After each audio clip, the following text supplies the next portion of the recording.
इसमें सबसे पहले तो देखते हैं एसिडिटी ऑफ या acidic strength of acidity of phenol versus carboxylic acid, phenol versus carboxylic acids. देखो फेनॉल है अपने पास, फेनॉल में क्या होता है, जैसे यहाँ से मैं हाइड्रोजन रिमूव करूँ तो अपने पास बनता है फेनॉक्साइड आयन, ठीक है। यहाँ पे बन जाएगा ये फेनॉक्साइड आयन, साथ में कर देता हूँ H प्लस। नेक्स्ट अगर मेरे पास कार्बोक्सिलिक एसिड है RCOOH, ये ब्रेक होगा तो क्या बनेगा RCOO माइनस। यहाँ पे इसके जो रेजोनेटिंग स्ट्रक्चर होंगे वो क्या है, इक्विवेलेंट रेजोनेटिंग स्ट्रक्चर है। इक्विवेलेंट रेजोनेटिंग स्ट्रक्चर अगर आते हैं तो बहुत ज़्यादा स्टेबलाइजिंग है, ठीक है। तो ये जो होगा ये बहुत ज़्यादा स्टेबल है एज कम्पेयर टू, यहाँ पे भी रेजोनेंस हो रहा है, इधर क्या आ रहे हैं नॉन इक्विवेलेंट आएंगे resonating structure, lone pair alternate to pi bond conjugation. इसके रेजोनेटिंग स्ट्रक्चर ऑलरेडी तुम देख चुके हो, ठीक है। इधर आ रहे हैं नॉन इक्विवेलेंट और यहाँ पे क्या आ रहे हैं इक्विवेलेंट रेजोनेटिंग स्ट्रक्चर, तो ये इजीली ब्रेक हो जाएगा, ठीक है। यहाँ पे मैं कर देता हूँ H प्लस। नेक्स्ट यहाँ पे भी इक्विवेलेंट होंगे रेजोनेटिंग स्ट्रक्चर या non equivalent, lone pair alternate to pi bond conjugation. इसके रेजोनेटिंग स्ट्रक्चर ऑलरेडी तुम्हें पता है, नॉन इक्विवेलेंट होंगे और इसके भी नॉन इक्विवेलेंट होंगे, ठीक है। तो ये थोड़ा सा इन दोनों में अगर कंपेयर करोगे तो ज़्यादा स्टेबल कौन सा होगा, कार्बोक्सिलेट आयन होगा। ये कार्बोक्सिलेट आयन में इक्विवेलेंट रेजोनेटिंग स्ट्रक्चर आते हैं, इसलिए क्या है बहुत ज़्यादा स्टेबल है। ये अगर कॉन्जुगेट बेस स्टेबल है तो एसिडिक स्ट्रेंथ इसका क्या होगा, ज़्यादा होगा, it will have greater acidic strength. तो इनके पीके आते हैं अराउंड 4 to 5 के बीच में, ठीक है, इसके अराउंड आएगी वैल्यूज। और इसका पीके आता है अराउंड 10, ठीक है। तो कौन सा ज़्यादा एसिडिक है, carboxylic acids are more acidic as compare to phenols. इसका यूज कैसे करना है वो भी बताता हूँ। नेक्स्ट अगर मैं रिएक्शन करूँ कार्बोक्सिलिक एसिड RCOH की रिएक्शन अगर मैं करता हूँ सोडियम बाइकार्बोनेट के साथ NaHCO3, तो इधर एसिड बेस रिएक्शन हो सकती है। तो यहाँ पे क्या होगा, इसका ये H प्लस, ये HCO3 माइनस आयन है, ठीक है। ये एज अ बेस यहाँ पे ये अपना बेस है और ये क्या होगा एसिड होगा, ठीक है। तो क्या बनेगा इसमें RCOO, R बनेगा COO माइनस Na प्लस और साथ में क्या बनेगा HCO3 माइनस में मैंने एक H प्लस ऐड किया है, H2CO3 बनेगा, साथ में क्या बन जाएगा H2CO3 कार्बनिक एसिड बनेगा, ठीक है। कार्बनिक एसिड का जो पीके है वो है अराउंड 6.5, ठीक है। इसका पीके बिल्कुल याद रखो। और कार्बनिक एसिड अनस्टेबल भी होता है जो कि फर्दर ब्रेक होता है, इस वे में ऐसे ब्रेक हो जाता है। कार्बनिक एसिड क्या हो जाता है H2CO3 है, ये ब्रेक हो जाता है वाटर और CO2 में, ठीक है। तो कोई भी अगर स्ट्रॉन्गर एसिड आएगा कार्बनिक एसिड से, अगर स्ट्रॉन्गर एसिड मैं यूज़ करूँ, जैसे इसका पीके कितना है 5 ले लेता हूँ, ठीक है। पीके कार्बोक्सिलिक एसिड का कितना है 5। कौन सा एसिड स्ट्रॉन्गर है, कार्बोक्सिलिक एसिड या कार्बनिक एसिड? कार्बोक्सिलिक एसिड स्ट्रॉन्गर है, ये अपना स्ट्रॉन्ग एसिड होगा। तो स्ट्रॉन्ग एसिड स्ट्रॉन्ग बेस के साथ रिएक्ट होगा और बनेगा, ये इसका कॉन्जुगेट बेस बन रहा है, तो ये वीकर बेस होगा और ये वीकर एसिड होगा, ठीक है। ये अपना बन रहा है वीक बेस और ये बन रहा है वीक एसिड। तो ये रिएक्शन फॉरवर्ड डायरेक्शन में जाएगी, स्ट्रॉन्ग एसिड स्ट्रॉन्ग बेस की रिएक्शन फॉरवर्ड डायरेक्शन में जाएगी। तो यहाँ पे क्या होगा, सोडियम बाइकार्बोनेट की रिएक्शन अगर होती है कार्बोक्सिलिक एसिड के साथ, तो उस केस में CO2 गैस रिलीज होगा, ठीक है। क्लियर है? When carboxylic acids react with sodium bicarbonate, carbon dioxide gas is released. लेकिन यहाँ पे अगर मैं फेनॉल की रिएक्शन करूँ, फेनॉल करता हूँ मैं PHOH और इसमें मैं रिएक्शन करता हूँ NaHCO3 के साथ, तो इसमें क्या क्या फॉर्म हो सकता है, PHONA फेनॉक्साइड आयन फॉर्म होगा और साथ में क्या बन सकता है, इधर माइनस है इधर प्लस है, और क्या बनेगा इधर H2CO3 फॉर्म हो सकता है, ठीक है। इसका पीके है 6.5, इसका पीके है 10, इसका पीके है 10। ये रिएक्शन अभी, इसमें से स्ट्रॉन्गर एसिड कौन सा है, कार्बनिक एसिड स्ट्रॉन्गर है एज कंपेयर टू फेनॉल, तो यहाँ पे आ रहा है स्ट्रॉन्ग एसिड। ये अगर स्ट्रॉन्ग एसिड है तो ये क्या हो जाएगा, वीक एसिड। वीक एसिड का कॉन्जुगेट बेस क्या होगा इधर, ये स्ट्रॉन्ग बेस होगा। तो ये रिएक्शन फॉरवर्ड डायरेक्शन में नहीं जाएगी, ठीक है। ये रिएक्शन मेनली बैकवर्ड डायरेक्शन में जाएगी, ठीक है। या फिर ये रिएक्शन नहीं होगी, और इस केस में CO2 रिलीज होगा क्या, नहीं होगा, ठीक है। फिनॉल कम एसिडिक है इसलिए ये रिएक्ट नहीं करेगा, और रिएक्शन नहीं हो रही है इसलिए CO2 भी रिलीज नहीं होगा, ठीक है। तो मेनली इसका यूज क्या है, सोडियम बाइकार्बोनेट का। अगर मेरे पास मिक्सचर है, जैसे दो सॉल्यूशन मुझे दिए गए हैं और कहा गया है कि एक सॉल्यूशन कार्बोक्सिलिक एसिड का है और दूसरा फेनॉल का है, और मुझे डिस्टिंग्विश करना है कि कौन सा कार्बोक्सिलिक एसिड है और कौन सा फेनॉल है, तो मैं क्या करूँगा, उसमें NaCO3 ऐड करूँगा। NaCO3 ऐड करने के बाद जिसमें CO2 रिलीज होगा वो क्या होगा, कार्बोक्सिलिक एसिड, ठीक है। CO2 is releases CO2। Next, जिस सॉल्यूशन में मैं ऐड NaCO3 ऐड करने के बाद यहाँ पे CO2 रिलीज नहीं होगा तो ये कौन सा होगा, फेनॉल का सॉल्यूशन होगा, ठीक है। तो इसका मेन यूज इसलिए है, इन दोनों को डिस्टिंग्विश करने के लिए है, फेनॉल और कार्बोक्सिलिक एसिड, ठीक है। NaCO3 is used to separate a binary mixture of phenol and carboxylic acid. जैसे अगर मैं रिएक्शन दूँ कोई भी, यहाँ पे कार्बोक्सिलिक एसिड जैसे मैं लेता हूँ एसिटिक एसिड RCOOH, इसकी मैं रिएक्शन करता हूँ NaHCO3, इसको मैं कार्बन 14 लेता हूँ, ठीक है। स्टार वाला जो है ये कार्बन 14 है, carbon star is equal to carbon 14, isotope मैंने लिया है, ठीक है। होगी ये रिएक्शन होगी। इसमें प्रोडक्ट क्या फॉर्म होंगे, यहाँ पे बनेगा CH3CONA, सोडियम एसीटेट फॉर्म होगा, और साथ में क्या फॉर्म होगा, H2CO3, ये वाला कार्बन क्या होगा, कार्बन 14, यहाँ से आ रहा है, ठीक है। क्लियर है ये। और फर्दर ये ब्रेक होगा, जैसे डायरेक्टली अगर प्रोडक्ट लिखने हैं ये आएगा प्लस H2O आएगा, और जो CO2 होगा यहाँ पे आएगा H2O प्लस CO2। ये कार्बन कौन सा होगा, जो सोडियम बाइकार्बोनेट में कार्बन है वही कार्बन, ये कार्बन डाइऑक्साइड जो रिलीज हो रहा है उसमें होगा। क्लियर है ये कार्बन इसी से आ रहा है ना, तो ये इंपॉर्टेंट पॉइंट है, कभी कभी इस पर भी क्वेश्चन आ सकता है। सिंपल एकदम लॉजिकल है कि ये कार्बन कहाँ से आया, ठीक है। जैसे अगर मैं सेकेंड रिएक्शन दूँ, अगर मैं करूँ बेंजोइक एसिड करता हूँ PHCOH, यहाँ पे मैं करता हूँ स्टार प्लस करता हूँ NaHCO3, इसके क्या क्या प्रोडक्ट बनेंगे, अब CO2 में अभी आएगा क्या, कार्बन 14 नहीं आएगा, इसके जो प्रोडक्ट होंगे वो होंगे PHCOO, ये स्टार इधर ही रहेगा अभी, ठीक है। ये वाला कार्बन साथ में आ जाएगा Na, साथ में नॉर्मल CO2 प्लस H2, ये प्रोडक्ट्स होंगे, ठीक है। तो ये CO2 का जो कार्बन है वो सोडियम बाइकार्बोनेट वाला ही कार्बन होगा, ठीक है। नाइट्रो, जैसे फिनॉल NaCO3 के साथ रिएक्ट नहीं होता है, नाइट्रोफिनॉल्स रिएक्ट होंगे या नहीं, नाइट्रोफिनॉल्स फिनॉल से ज़्यादा एसिडिक है, कल अपन ने पीके वैल्यूज़ भी देखी थी, तो नाइट्रोफिनॉल्स रिएक्ट होंगे या नहीं होंगे, पीके वैल्यूज़ देखो।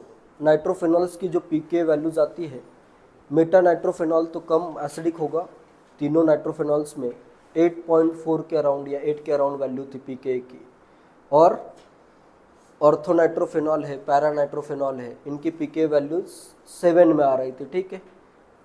तो ये कम एसिडिक है, मतलब रिएक्शन होगी या नहीं होगी नाइट्रोफिनॉल्स की, reaction of nitrophenols with NaCO3, reaction होगी या नहीं होगी,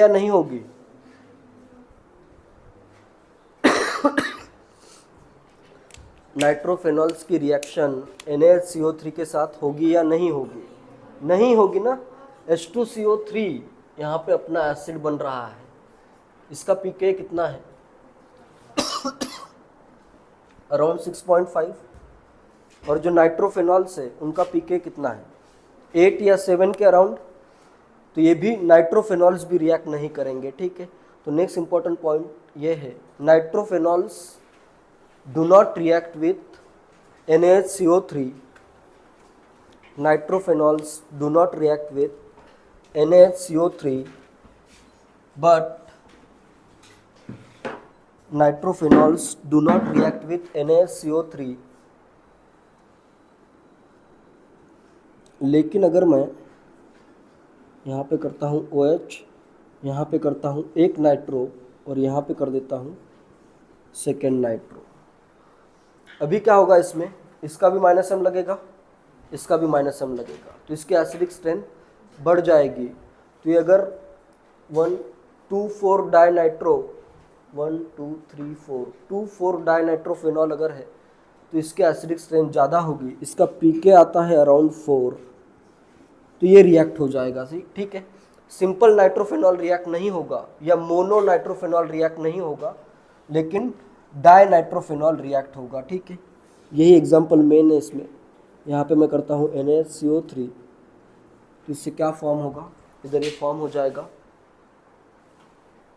इसका फेनॉक्साइड आयन फॉर्म होगा ONA, इधर आएगा NO2, इधर आ जाएगा NO2, साथ में H2O प्लस CO2। H2CO3 का पीके कितना है अराउंड 6.5, ठीक है। तो डाइनाइट्रोफेनॉल रिएक्ट होता है, ये याद रखना है। ट्राइनाइट्रोफेनॉल अगर है, इसमें और एक इम्पॉर्टेंट एग्जांपल है, अगर मेरे पास इधर मैं करता हूँ OH, इधर एक NO2, यहाँ पे एक NO2 एंड इधर एक NO2, क्या नेम है इसका,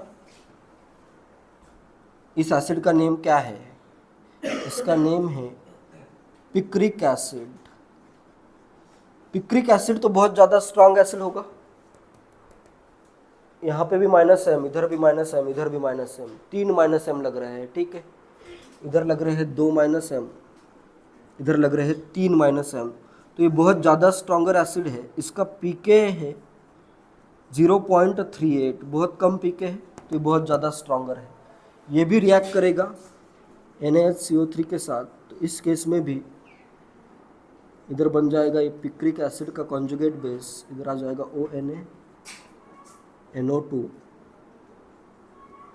ये एक NO2, ये एक NO2, साथ में H2O प्लस CO2 गैस यहाँ पे रिलीज हो जाएगा, ठीक है। सिंपली कार्बनिक एसिड से जो भी स्ट्रॉन्गर एसिड होगा वो रिएक्ट करेगा, और इससे कम अगर एसिडिक स्ट्रेंथ अगर कार्बनिक एसिड से कम है वो रिएक्ट नहीं करेगा। इस लॉजिक का इसमें यूज़ करना है, ठीक है। हाइड्रोजन बॉन्डिंग वाला कॉन्सेप्ट जो है तब यूज़ होता है जब जैसे पैरानाइट्रोफेनॉल है और ऑर्थोनाइट्रोफेनॉल है, दोनों में क्या है, सिर्फ एक एक ही नाइट्रो ग्रुप है, उसलिए अपन कंपेयर कर रहे हैं। यहाँ पे अभी मेनली इसका भी -M लग रहा है, इसका भी -M, इसका भी -M, तीन ग्रुप आ रहे हैं। हाइड्रोजन बॉन्डिंग इधर भी होगी, फिर भी 3 -M के कारण इसके एसिडिक स्ट्रेंथ बहुत ज़्यादा है, ठीक है। तो यहाँ पे हाइड्रोजन बॉन्डिंग होगी लेकिन उसका कोई यूज़ नहीं है। जैसे अगर तुम ये कह रहे हो अगर दोनों ग्रुप अगर ऑर्थो पे है, जैसे एक मैं इधर कर दूँ OH और इधर मैं कर दूँ NO2 और यहाँ पे भी मैं कर दूँ NO2, इसके एसिडिक स्ट्रेंथ इसके साथ ये भी रिएक्ट हो सकता है। इसकी पीके वैल्यू तो एग्जैक्टली पता नहीं है, लेकिन ये भी एसिडिक होगा, इसका भी -M, इसका भी -M, ये भी रिएक्ट हो सकता है। इन दोनों में अगर कंपेयर करना है तो इसमें ये लॉजिक यूज करो, एक तो इधर ऑर्थो का नाइट्रो, इधर भी ऑर्थो पे एक नाइट्रो, ये दोनों को छोड़ दो, ठीक है। एक इधर पैरा पे नाइट्रो और इधर एक ऑर्थो पे नाइट्रो, तो यहाँ पे ये लॉजिक लगाओ, सिंपल पैरानाइट्रोफेनॉल और ऑर्थोनाइट्रोफेनॉल में ज़्यादा एसिडिक कौन सा है, पैरानाइट्रोफेनॉल है, तो इन दोनों में ज़्यादा एसिडिक कौन सा होगा, ये वाला होगा जिसमें पैरा पे ग्रुप आ रहा है, ठीक है। सो इससे ज़्यादा एसिडिक ये कंपाउंड हो जाएगा, ठीक है। इधर करता हूँ मैं OH, इधर एक नाइट्रो और एक पैरा पे नाइट्रो, इस वे में तुम लॉजिक लगा सकते हो, ठीक है। ये सेम तो क्या करोगे, इसमें और इसमें कंपेयर करोगे, इधर थोड़ा सा हाइड्रोजन बॉन्डिंग के कारण एसिडिक स्ट्रेंथ कम हो जाएगी, इधर पैरा पे no hydrogen bonding, minus M effect तो दोनों का सेम ही रहेगा, ठीक है। ये भी रिएक्ट कर सकता है, लेकिन जनरली ये ऑब्जर्व किया गया है, क्वेश्चन आता है ये या सिंपली नाइट्रोफेनॉल पे, ठीक है।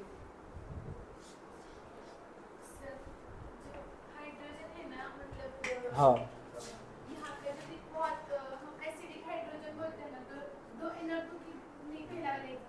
हाँ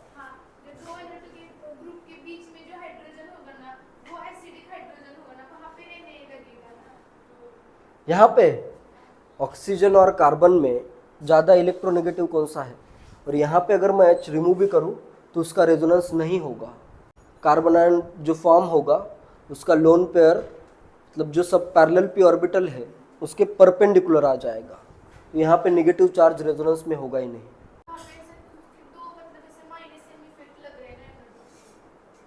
जब रेजोनेंस ही नहीं हो रहा है तो माइनस एम इफेक्ट कैसे लगेगा। यहाँ पे कार्बन आयन अगर फॉर्म करते हो, पहली बात तो ऑक्सीजन ज़्यादा इलेक्ट्रोनेगेटिव है और यहाँ पे रेजोनेंस भी होता है, ठीक है। यहाँ पे रेजोनेंस ही नहीं होगा तो ऐसे कुछ भी लॉजिक नहीं लगाना है, ठीक है। फिनॉल अगर दिया है तो यही ऑक्सीजन कंसिडर करना है। नेक्स्ट और एक एसिड है जिसका नेम है स्क्वेरिक एसिड। यहाँ पे आता है डबल बॉन्ड O, इधर आता है एक डबल बॉन्ड O, इधर एक बॉन्ड, इधर आता है एक OH, यहाँ पे आता है OH, ठीक है। ये भी बहुत ज़्यादा स्ट्रॉन्ग एसिड है क्योंकि इसमें इधर ये एरोमेटिसिटी भी आती है और साथ में यहाँ पे नेगेटिव चार्ज होगा, negative charge alternate to pi bond conjugation, ठीक है। तो ये काफ़ी ज़्यादा एसिडिक है। इसका पीके वैल्यू जो है, पीके अराउंड आता है, pK 1 आता है 1.5 के अराउंड और pK 2 आता है 3.4 के अराउंड, ठीक है।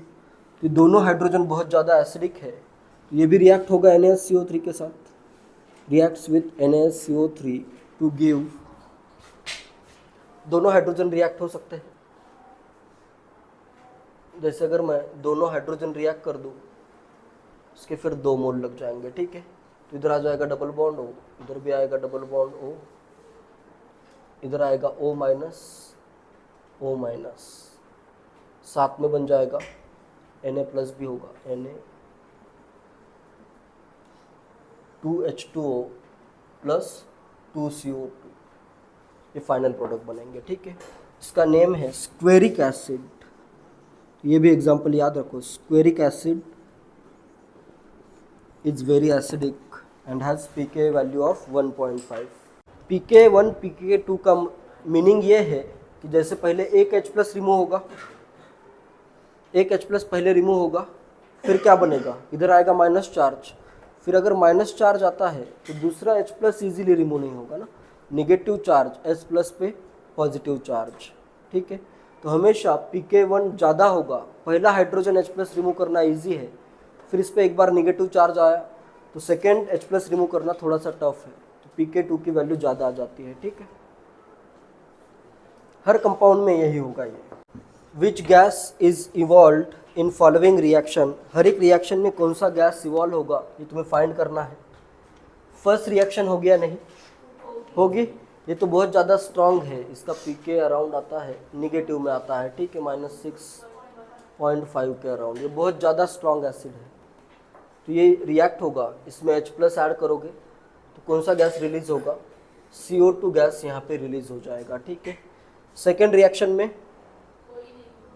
रिएक्शन ही नहीं होगी, nitrophenol do not react with sodium bicarbonate, तो यहाँ पे आएगा नो रिएक्शन, यहाँ पे कोई गैस इवॉल्व नहीं होगा। थर्ड में रिएक्शन होगी, कौन सा गैस रिलीज होगा, CO2 गैस, उसमें भी कार्बन पे क्या रहेगा, कार्बन 14 रहेगा, ठीक है, कार्बन 14O2, ये वाला CO2 आएगा इसमें, ठीक है। और फोर्थ रिएक्शन में कौन सा गैस रिलीज होगा, H2 गैस रिलीज होगा, इधर ये H माइनस है और इधर H प्लस है, तो यहाँ पे बनेगा O आ जाएगा, इधर आएगा Na और साथ में H2 गैस रिलीज होगा। जैसे यहाँ पे एसिड है इसने H प्लस दिया है, इधर से अगर देखते हो रिएक्शन को तो इसने H प्लस दिया है, ये एसिड होगा।